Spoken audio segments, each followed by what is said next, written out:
Antes de começarmos e termos o que nós consideramos o Festival Nacional do Folclore, o nosso grande FEFOL, nós já tínhamos alguns estudos, vínhamos fazendo estudos de folclore juntos com o professor Santana no antigo Colégio Olímpia. Lá foram feitas as primeiras conversas, os primeiros momentos, claro que sempre regido, por ele, orquestrado por ele, mas nós começamos ali o interesse. Ele começou a nos levar a nos interessarmos e a realizarmos pesquisas. Depois, já no Capitão Narciso, ele reunia os professores e ali cada um na sua área específica, continuando as pesquisas, resolvemos realizar um evento que nós chamamos hoje, que é o nosso grande festival, a nossa festa maior. Como fazíamos o festival no colégio? O festival era como todo evento de escola, era feito pelos professores, apoiados pelo diretor, que na época era o nosso amigo e querido, Altino Robasi, e todos os professores da época.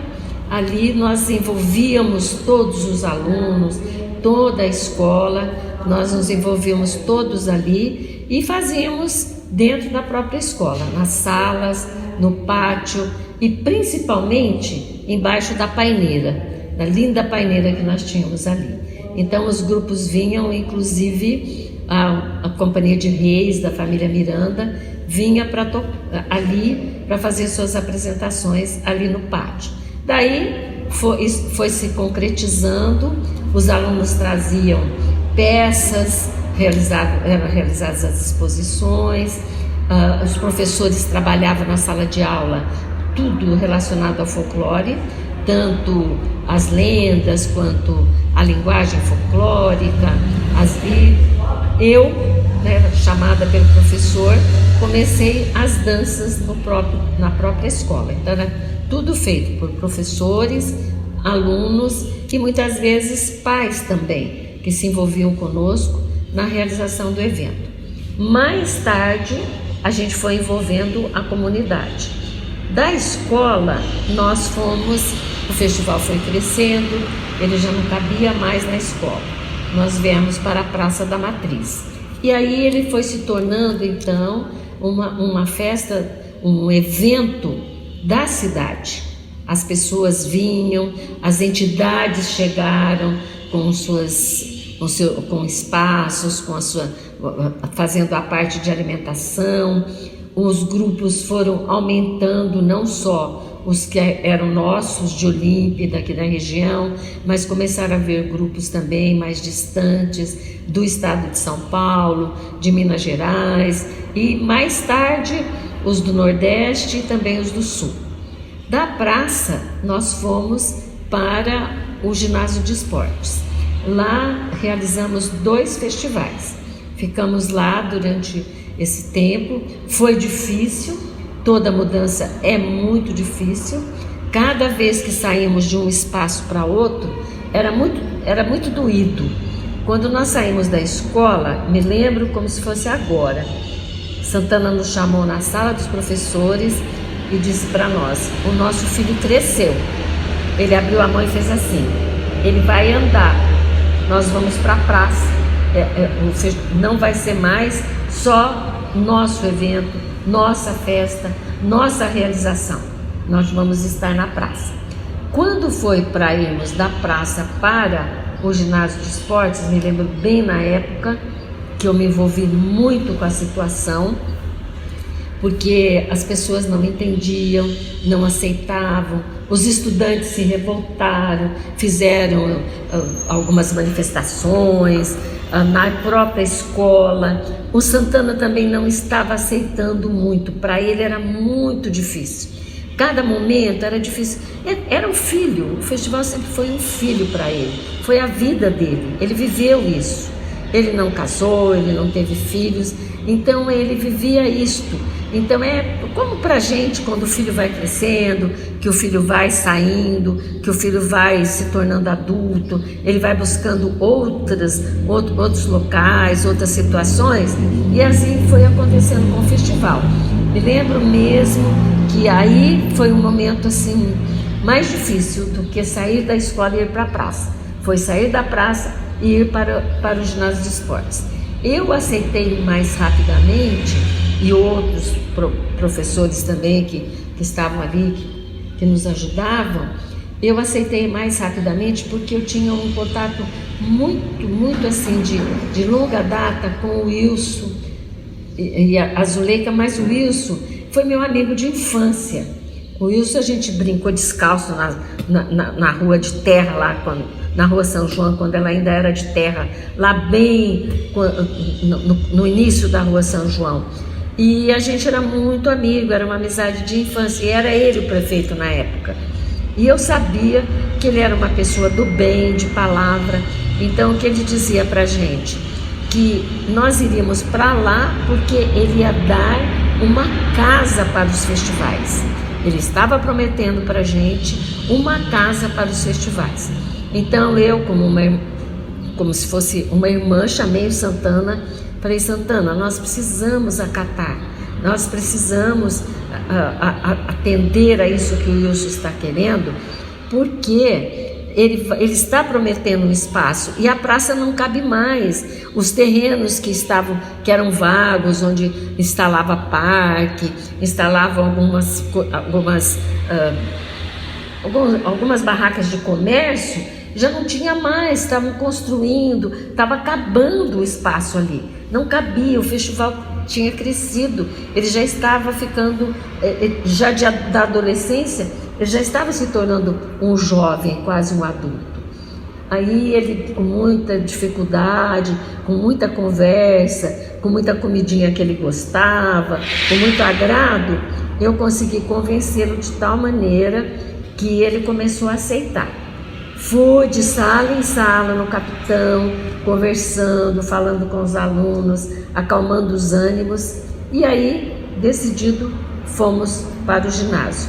Ele falou, vai ficar lá é longe. As pessoas, ele pensava muito no povo, o Santana era muito povo. Ele falava, como que uma família que mora do outro lado da cidade vai caminhar até lá? Vai ser difícil, vai ter dificuldade, vai isso. Eu falei, vai ter dificuldade, mas vamos tentar. Se não der, a gente volta. Daí o Wilson, né, cumpriu a promessa e de lá ele construiu, não me lembro agora em quantos dias, mas está registrado num dos anuários, que o próprio Wilson escreveu a matéria, em quantos dias foi construído o recinto, e aí nós viemos para o recinto. E ele entendeu, né, que era isso que nós precisávamos de um lugar, de um espaço para o nosso filho, que agora já era um adulto e que estava agregando muitas outras pessoas, muitos outros elementos em torno dele. Então, muitos grupos vindo, muito público, muito comércio ali estabelecido, tanto de alimentação como de outros elementos também. Então, ele aceitou e ele ficou muito feliz, estava sempre feliz ali com o recinto e com os festivais realizados ali. Me lembro bem quando nós fizemos o 25º, o Jubileu de Prata. Ele estava muito feliz, muito feliz. Tínhamos condição de fazer as aberturas, tudo cresceu, tudo fluiu. E está aí, né? Já estamos, quando íamos imaginar aquele grupo de professores, porque professor é aquele ser humano encantado, o próprio magistério parece que encanta quem é professor. Então a gente passa a ser sacerdote, mágico, sonhador, nós somos tudo isso. Então aquele nosso sonho cresceu e se estabeleceu com raízes, e nunca íamos imaginar que aquele embriãozinho tão pequeno, aquele sonho daquele grupo de, como nos chamavam, né, de loucos, que ia crescer e estar aí trazendo tudo que traz, produzindo todos os frutos que produz, mas especialmente o festival é amor. Quem não ama não adianta. E tem pessoas que querem, vão lá, tem por N motivos, às vezes para aparecer, às vezes tem motivos que a gente nem entende, mas não permanece, não fica. São aqueles que amam. E o festival estará, ficará. O Santana sonhou isso, tanto que ele deixou, né, até 100 festivais, o slogan de cada um.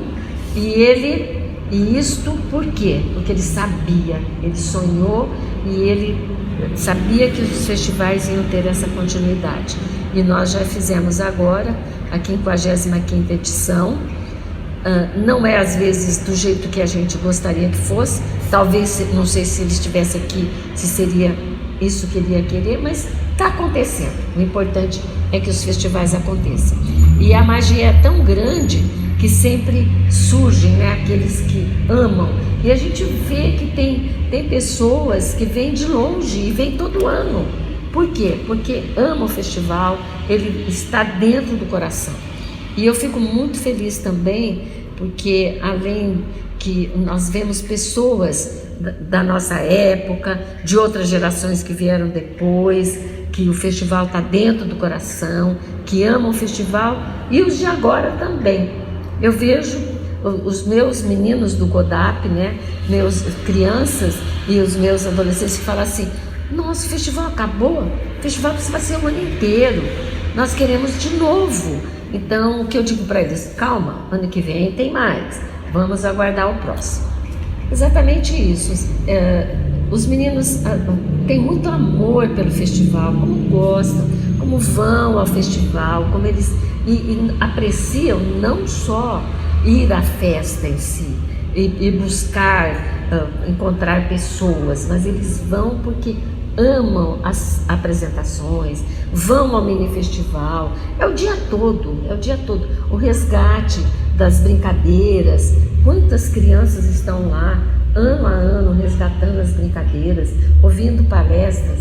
Então o festival tem essa magia e eu fico muito feliz porque eu vejo o envolvimento também dos meus meninos, né, os meus netos hoje, os meus filhos do Godap, que no início, lá atrás, nessa trajetória de festival, tem um paralelo, festival e Godap.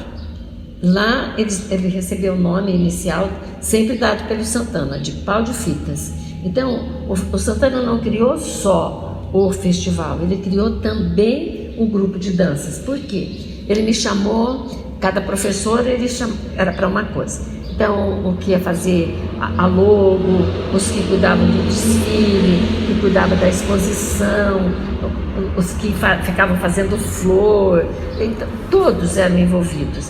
E ele tinha, assim, alguma coisa nele que só os gênios têm, de achar a pessoa certa para o lugar certo. Isso é coisa só de quem é muito especial. Aí ele veio até mim e eu ajudava muito, porque ele ia gravar, ele tinha um gravador enorme, assim, daqueles antigos, que algumas pessoas já me perguntaram, eu falei, eu não sei, ficou no acervo dele, não sei onde está, eram uns rolos grandes.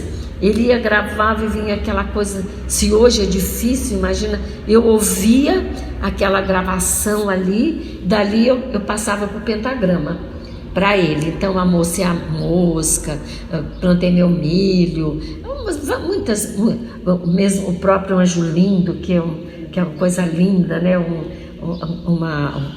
Canções assim maravilhosas. Então eu passava para ele para o pentagrama.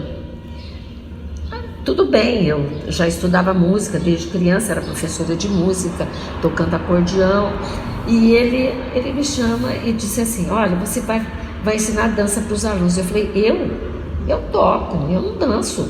Não, você vai ensinar dança para os alunos. E era daquele jeito assim, sabe, bem democrático, se vira. Aí eu falei: mas como que eu vou ensinar dança? Aonde que eu vou aprender? Não tinha, gente, é uma época que não tinha nada. Mas, além do Santana, eu tinha o Santana como colega, como amigo, para a parte de pesquisa, de estudos, mas eu tinha o meu grande companheiro e amigo, que era o meu esposo, e ele abraçava também as coisas. Aí eu falei para ele: Santana, quer que eu ensine dança? Como que eu vou fazer? Ele falou assim: outro dia você não estava aí em frente à televisão assistindo o programa da Inesita e você ficou encantada com o pessoal gaúcho que estava dançando? Por que não? Vai ver como é que faz. Mas aonde? Ele falou: olha, vamos fazer um seguinte, vamos para o Rio Grande do Sul. Meu marido, 1967, não tinha rodovia, não tinha asfalto, tinha nada. Sabe o que a gente tinha? Uma Kombi. Então lá fomos, meu marido, eu, a Beth, vou lembrar o sobrenome dela,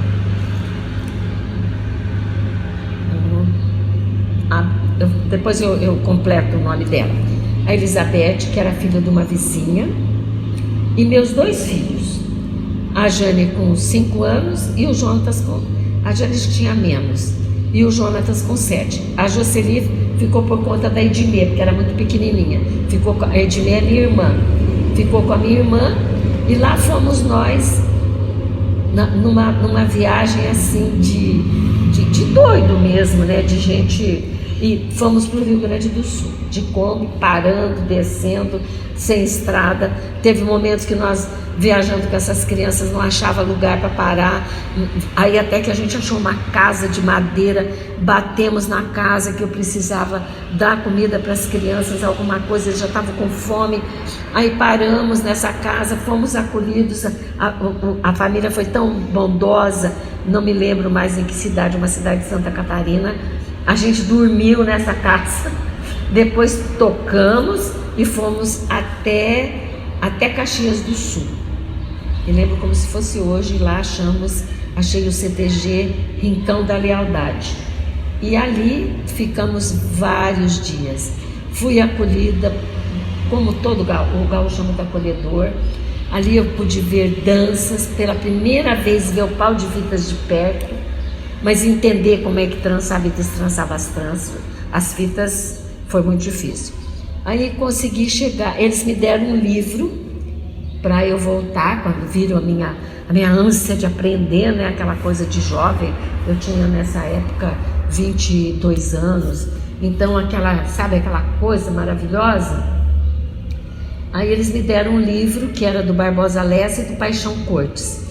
Barbosa Lessa era um folclorista, pesquisador das coisas do Rio Grande do Sul, e o Paixão Cortes também, só que o Paixão que era um musicista. E esse livro, que eles tinham coletado danças gaúchas, e estava tudo registrado, os pezinhos, assim, como é que fazia o sapateio, as músicas, as partituras, e também os desenhos do pau de fitas. Então estava aí nesse livro.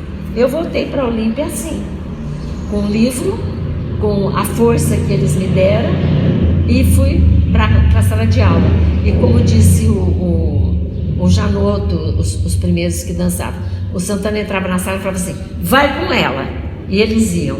E lá no pátio do capitão, então eu passava madrugadas, depois ia para lá para falar, para levar para eles como é que dançava um pezinho, como é que dançava uma rancheira de carreirinha, como dançava um caranguejo, como dançava um rilo, as danças mais simples, e o sapateado, como sapatear. Lá no livro falava assim: taco e ponta, taco e ponta. O que é taco e ponta? Tinha que descobrir, né, o que era taco e ponta. E o pau de fitas, descobri como as fitas eram, trançava, destrançava, e como tinha que passar de um desenho para o outro. E assim foi que surgiu o GODAP e caminhou paralelo junto com o festival. Por quê? Nós precisávamos que os alunos dançassem, porque durante a semana nós tínhamos a exposição, as pessoas iam visitar, mas os grupos folclóricos, as pessoas trabalhavam. Eles não tinham condição de vir fazer apresentações na escola para as pessoas. Então daí foi que começou eu ensinando dança, e ele sempre ali, firme, do meu lado. dando força, ajudando. Ele não tinha assim formação musical, mas ele gostava de cantar do jeitão dele lá. Não era desafinado não, até que ele era razoavelmente afinado. E a gente foi levando e surgiu o Godap. E ele, demos o nome, ele, juntamente com os primeiros jovens também, o nome de Pau de Fitas. Foi difícil, década de 60, rock and roll, a moçada, imagina vestir aquelas roupas do jeito que a gente podia fazer, né? Colete fazia de napa, o facão para a dança dos facões era de madeira, era uma doideira. Mas a gente sempre tinha apoio, principalmente das famílias. Eu me lembro como se fosse hoje, dançavam a Beth, que já faleceu, e o irmão dela, e a mãe deles foi falar com o pessoal para fazer o primeiro xeripá, porque a gente não sabia como é que fazia xeripá. A mãe do Janotto ajudava muito também, as famílias, sabe, as famílias sempre se envolveram, era um envolvimento total. Daí por muito tempo, e já assim, né, muito doido, o que nós fazemos? A gente já foi, ele falou, nós vamos dançar no Ibirapuera. O professor Rossini vai fazer um evento, eu vou dar uma palestra e vamos levar esses meninos para dançar no Ibirapuera. Olha, gente, para São Paulo, um grupo de adolescentes para dançar no Ibirapuera. Fomos, e já começou. Daí a gente fez amizade com um pessoal um senhor, né, era seu Alberto, ele tinha um programa de TV que chamava Caravela da Saudade, e ele era parente do seu Davi de Oliveira. E agora nessa época já tinha o Reis Neves, que foi também uma escola que apoiou muito. A Nena, era como diretora, sempre apoiou, e nós vivíamos fazendo evento no Reis Neves, e resolvemos fazer um jantar português, e fomos fazer esse jantar português apoiado por quem? Pelo seu Davi de Oliveira. Seu Davi apoiou, e em contato com o seu Alberto Maria Andrade, lembrei, com esse parente dele, que eu não sei se era primo, tinha um parentesco, o seu Alberto veio com o grupo português para dançar nesse jantar, e esse grupo era Esticadinho de Catanhete. Aí começou, e ele tinha um programa na antiga TV Tupi, e numa das idas nossas nós íamos ao Ibirapuera, porque tinha um museu de folclore, que hoje nem sei se ainda existe, era lá no Ibirapuera. E de lá nós levávamos os meninos, era muito doido, e eu ficava hospedado num hotel que tinha ali na 25 de março, eles contam cada história, que tem que ter uma gravação só para as histórias deles, das coisas que eles aprontavam. E dali o meu marido também, que tinha carão, ele falou, vai ter o programa domingo, acho que a gente fez a apresentação, não sei se ia ser à tarde, mas de manhã era ao vivo na TV Tupi. O que ele fez? Pegou os meninos, ele, Santana, todo mundo, invadimos a TV Tupi e dançamos Pau de Fita ao vivo na Caravela da Saudade. Coisa é tudo doido mesmo, né? Tinha razão quem chamava a gente de doido. Daí ficou essa amizade, e o seu Alberto, ele realizava 2 grandes festivais, um no Ibirapuera e um no Maracanãzinho. Daí a gente passou até a parceria com ele, e irmos para um festival em São Paulo e o festival no Rio. E o grupo foi vamos dizer assim, ele foi ficando, foi permanecendo, porque tinha todas essas atividades. Então a gente, durante muitos anos, a gente fez essa parceria maravilhosa. Aí chegou um momento que o Santana ia mudar, ele queria mudar, ele mudou o cognome de Olímpia, que era a cidade menina moça, para a capital do folclore. Aí ele veio, ele falou para mim, olha, nós vamos mudar o nome do grupo, não vai ser mais Pau de Fitas. Por que, Santana? Aí ele falou, porque a gente precisa manter o Cidade Menina Moça, e antes tinha sido Noiva Sertaneja. Então você, com o grupo de dança, vai manter vivo isso daí, para não desaparecer. Então ele denominou o Grupo Olimpiense de Danças Parafolclóricas Cidade Menina Moça. E do Centro de Tradições que ele me prometeu, mas infelizmente não deu tempo dele criar, de estabelecer para mim, mas é alguma coisa que eu ainda quero fazer, que o Grupo Menina Moça seria do Centro de Tradições Noiva Sertaneja. Então esse ainda é um sonho da minha cabeça, ter um centro de tradições onde não só hoje o GODAP, né, mas que outros grupos também participem e que a gente tenha esse centro de tradições aqui em Olímpia.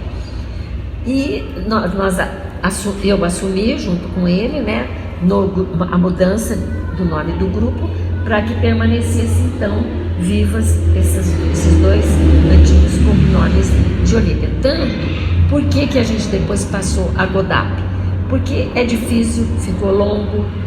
Por que Grupo Olimpiense? Tá, porque é de Olímpia. De danças parafolclóricas. Por que parafolclóricas? O Santana teve muita discussão com os folcloristas da época. O pessoal vinha aqui, discutia, debatia. A Laura Della Mônica, o próprio Rossini, que Deus os tenha, né? Vinha também o pessoal de outros estados, porque o Festival do Folclore começou a receber grupos que eles não consideravam folclóricos. Então, nessa época já vinha grupo do Nordeste, veio o grupo do SESI, de Fortaleza, vinham os gaúchos, que também não eram considerados folclóricos. O próprio nosso pau de fitas não era folclórico. Por que não era folclórico? Porque nós não criamos o folclore. Nós não fazemos o folclore porque nós temos devoção pelos santos reis, devoção por São Benedito, devoção por santos. Não é feito no ciclo daquele evento. Nós fazemos um aproveitamento do folclore. A gente toma posse do folclore e usa para educar, para fazer apresentações, para fazer principalmente a preservação, porque ainda nós temos os grupos folclóricos que se mantêm vivos, mas muita coisa vai sendo extinta se não for o parafolclore assumir. Então essa é a diferença. Aí ele ficou, vamos dizer em linguagem de hoje, pedido numa saia justa com os folcloristas. Você não pode, porque se começar a vir esses grupos, nós vamos tirar a denominação de folclore, não vai ser mais festival de folclore, blá, blá, blá. Então ele criou o termo parafolclore para fazer essa diferença e conseguiu aprovação. Não me lembro, não vou ter nesse dado, mas posso pesquisar para trazer numa outra situação, para que o termo parafolclore fosse aceito por todos os folcloristas da época. E o Santana era assim, né? Ele dava, como nós dizemos, nó até em pingo d'água, quando ele sabia que ele estava correto. Ele também aceitava discussões e debates, mas naquilo que ele estava correto, ele ia até o fim. Por isso é que surgiu então o termo parafolclore. Então é Grupo Olimpiense de Danças Parafolclóricas, Cidade Menina Moça. Tem alguns lugares que às vezes nós vamos fazer apresentação e o apresentador fala assim: o grupo da Cidade Menina Moça. Aconteceu muito isso. Aí chegou um momento que nós decidimos então enxugar com a sigla GODAP. Então, grupo, G é grupo, O Olimpiense, D de danças e o P do parafolclore. Então, um grupo de danças parafolclóricas. Essa é a história, vamos dizer, do GODAP e do que nós fizemos, mas sempre assim, juntos. Tudo, ele vinha e falava assim: olha, agora você vai pôr aí no grupo, depois de todo o aperto que eu passei, que já tinha as danças gaúchas. Aí ele falou um dia para mim: olha, você vai ensinar aí a dança, vai ter a dança do coco. Eu falei para ele: como, Santana? Não, nós vamos ensinar. E ele vinha, ele ajudava a ensaiar, ele conseguia tudo. Teve outra vez, ele chegou e falou assim, porque o coco era a dança predileta dele, era predileta. Ele amava, ele pulava, ele gritava. Olha, parece que eu vejo assim, sabe? Ele ali com a gente. Aí teve uma vez que ele chegou e falou assim, agora eu quero o Vaqueiro de Marajó. Eu falei, Santana, você tá maluco? Porque a gente tem toda uma história da indumentária também. Porque no começo, cada um que dançava fazia a sua própria roupa. E o que acontecia? A disciplina era péssima. Tinha menino, eu nem vou citar o nome porque ele já faleceu, infelizmente. Teve um menino que ele queria aprontar. E eu sempre fui muito rígida com a disciplina e sou até hoje. Aí não pode, se você quer levar, mina a disciplina, mina a atividade. Tem que ter responsabilidade, tem que ter objetivos, porque a gente não está ali só para dar espetáculo, para fazer show. A gente está ali para educar. Eu sou uma educadora. Santana era um educador. Então a gente quer educar, ensinar várias coisas, conviver, desenvolver também. A dança ajuda no desenvolvimento físico, social, mas especialmente fazer com que eles convivam em paz. E teve essa vez que aconteceu isso, estava perto do festival e o menino fazendo o que ele queria, ele falou assim, se eu sair, eu levo a minha roupa. E aí? Não ia ter roupa. Então, nós tínhamos que aceitar e nos sujeitarmos. Daí eu comecei a pensar nisso, a trabalhar, o Santana sempre me ajudando e conseguindo indumentária. Hoje eu tenho um guarda-roupa que dá para vestir 400 pessoas se eu precisar, de todas as regiões do Brasil. Graças a Deus, ao meu trabalho, ao meu marido, que me levava lá para 25 de março, que ele tinha o comércio de tecidos. Eu chegava, os comerciantes já falavam para mim, é a época da sua festa? Aí eles faziam de tudo, doavam tecido, eles doavam, ele comprava junto com o que ele comprava para a firma, para sair mais em conta. Então a gente foi fazendo um acervo próprio, um guarda-roupa próprio. E ali, eu vou abrir um parênteses também, que está aqui a minha irmã querida, que era quem ia para a máquina costurar as peças para a gente e criar. Então ela sempre criou e graças a Deus, que Deus dê muita vida e saúde para ela até hoje. Ela já não costura mais, mas para o Godap ela costura. Então quando as pessoas falam o Godap é lindo, as roupas são lindas, Deus sabe de onde veio a luta, por que ele chegou até agora e quem está por trás de tudo isso, bancando, ajudando e trabalhando para que as coisas aconteçam. Daí ele chegou voltando, né, onde eu estava lá no Vaqueiro do Marajó. Agora você vai fazer o vaqueiro. Eu falei, como, Santana? É uma indumentária especial, vaqueiro. A roupa do vaqueiro é só do vaqueiro. Tem tamanco, tem chapéu, tem capa, nós não temos recurso. Ele falou, espera aí. E teve um período que a gente teve também aqui um prefeito que gostava dos festivais, que depende. Tem prefeito que faz porque é da cidade, mas tem alguns que fazem porque gostam. E esse prefeito é Marreta. Aí o Santana me chamou, a gente ia muito lá, todos os eventos a gente estava ali. Aí sentamos, a prefeitura era onde ela é atualmente agora, o gabinete. Sentamos numa mesa lá que ele mesmo tinha levado da empresa dele. Aí o Santana falou assim, ô Marreta, aí ele jogava para mim, ela quer fazer uma dança nova. Ele olhou assim para mim, o que foi, dona Cidinha? Eu chamava ele de seu Álvaro. Eu falei, seu Álvaro, é ele. Aí ficou. Ele falou, bom, qual dos dois? Os dois. O que vocês querem? Ele falou, a gente quer uma dança nova aí, mas precisa fazer roupa. Ele falou, e por que não vai fazer a dança? Por causa de roupa? Vai fazer, vê quanto custa, eu pago. Mas não era da prefeitura não, era dele, do bolso dele. E eu tenho até hoje o Vaqueiro de Marajó, dança com essa indumentária, paga o seu Álvaro Cassiano Arilson Marta. Então é uma história muito bonita, sabe, muito assim de muito amor, de muita luta, mas também de muita recompensa, de muita compensação. Então essa é a diferença. É por isso que o grupo é parafolclórico. Mas o festival não é do parafolclórico, não é de balé folclórico. As pessoas confundem, as pessoas gostam, tá, é bonito.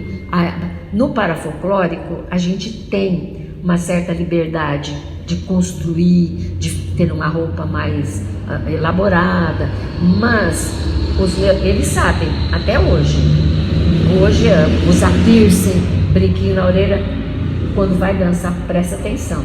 Eles já tem, as mães que estão lá já vão com a caixinha, que ele vai tirando tudo. Eles tiram, porque eles não faz parte da indumentária. Às vezes aí pergunta, não faz muito tempo, um grupinho de meninas veio e falou assim, porque elas querem, lógico, fica se enfeitar. Dona Cidinha, por que a gente quando dança gaúcho, a gente não pode usar um brinco, não pode usar isso ou aquilo? Porque veio um grupo aí que estava usando, eu falei, fora, tá fora. Não foi isso que eu pesquisei. Então, o parafolclórico também tem que ser feito com seriedade. Não é porque é parafolclórico que você pode ver. As minhas meninas são vestidas decentemente, sempre. A gente faz, e eu brigo até com os músicos, porque de vez em quando vem um. Agora, para esse festival, a gente estava ensaiando, daqui a pouco, dança paulista. Chegam lá, pegou um afoxei. Eu falei, pode parar.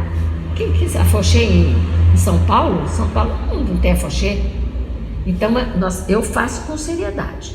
Não sei se o Godap vai ter a vida dele sempre assim.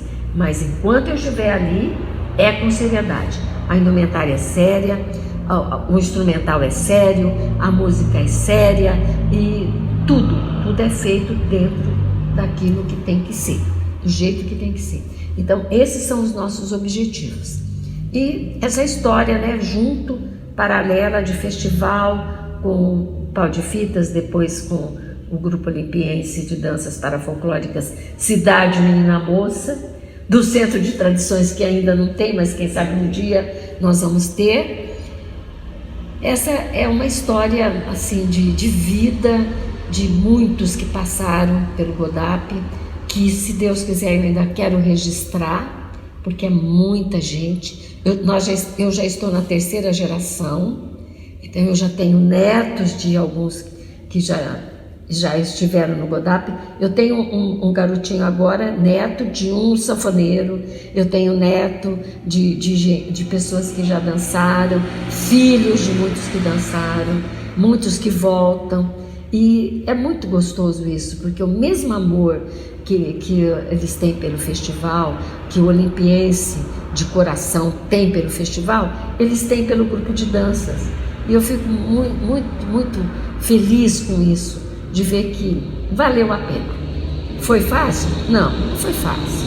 Eu tinha que tocar, eu tinha que ensinar os passos de dança, eu não tinha espaço para ensaiar, ensaiava no meu quintal, tanto que eu chamo de filhos do meu quintal, era no meu quintal, e o meu marido, meu parceiro, suportava isso. Chegava cansado do trabalho, o quintal estava fervendo de menino, ensaiando.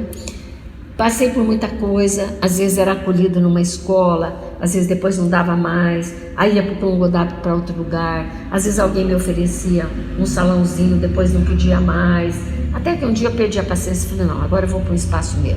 É pequeno? É, mas é meu, é do Godap. Então, essa é um pouco dessa história, que eu espero ainda registrar e deixar isso para o futuro, se Deus quiser.